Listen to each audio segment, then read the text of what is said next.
મને એવા શું મને દેજે, હું મુક્તિ કેરો ચાહક છું, મને બંધન નથી ગમતા.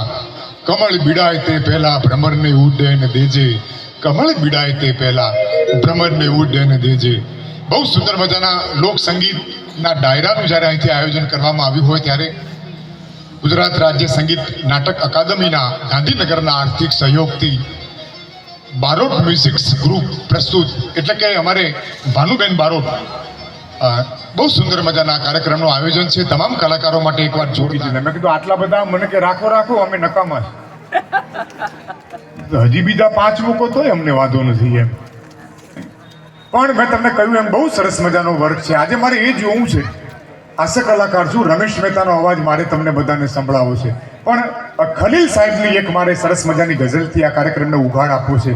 આરકે સાહેબ, અને આરકે સાહેબ સાથેના મારા બહુ જૂના સંબંધો છે. પોતે સેક્શન અધિકારી હતા ત્યારથી એમની સાથેના ચાલીને રખડતા આવડી ગયું છે, મને ખુશ્બુની દુખતી રથ પકડતા આવડી ગયું છે. હવે આનાથી નાજુક સ્પર્શ બીજો હોય પણ ક્યાંથી, મને પાણીના પરપોટાને અડતા આવડી ગયું. અને બધા ખમતી દરો વચ્ચે અમારી નોંધ લેવાશે. આ લોક સંગીતના કલાકારો, અમારા ત્યાં નેતા આવે, અભિનેતા આવે, કલાકારો પણ બેઠા હોય, બધાય ખમતી દરો.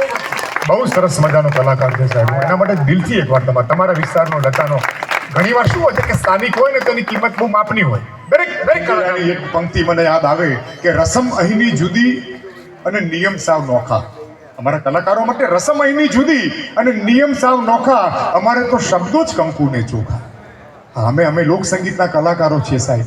બીજી આપણે ચોખવટ કરી દઉં, પોણીમાં પડીએ તો પલળી જવાય, અને પ્રેમમાં પડીએ તો મેં કીધું હું કઈ જવાય. હા, બાવળિયા તૂટા જેવા થઈ જવાય. ખબરદાર, જો ડેમમાં પડજે, પણ મેં કીધું પ્રેમમાં ના પડતો. ડેમમાં ના પડવો તો વેમમાં પડજે, પણ પ્રેમમાં તો ના જ પડતો. હકીકતની તમને વાત કરું, પણ મારું પ્રિય પાત્ર છે દરબાર. દરબાર મને બહુ વાલા. અમારે રાણીપમાં આડા બહાદુરસિંહ બાપુ, બહાદુરસિંહ એમપી બાપુના બાપુ હતા, એમપી બાજુના. શ્રદ્ધા સાઉન્ડના માલિક રાણીપ, શ્રદ્ધા સાઉન્ડ બાપુ, બહાદુરસિંહ બાપુ. એકવાર વાતને ગમે તો તાલીથી વધાવજો, જેની વાત છે પણ ગમે તો દિલથી તાલી પાડજો. એકવાર મેં ભૂલથી બાપુને પૂછી નાખ્યું, મેં કીધું બાપુ, અને તમે શાંતિથી સાંભળો છો ને, એ જ આ કાર્યક્રમની સફળતા છે. તમારા પોતાના માટે એકવાર જોરદાર તાળી પાડી દો સાહેબ. હકીકતની તમને વાત કરી દો. હા, એટલે આવો સરસ મજાનો વર્ગ હોય ત્યારે કે ઘણા બધા કિલોમીટરો કાપી અમે તમને આનંદ કરાવવા માટે આવતા હોઈએ ને સાહેબ, એનો અમને થાક ન લાગે. પણ મંચ ઉપરની અમારી રજૂઆત દરમિયાન કદાચ તમે અમને દાદ ન આપો, અથવા તો સમજ્યા પછી પણ તમે દાદ ના આપો, તાળીનો આ ધોમ તડકાના રખડતા હોય 45 ડિગ્રીમાં.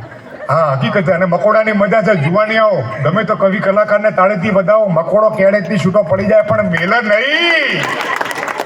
એનું નામ મકોડા ભાઈ.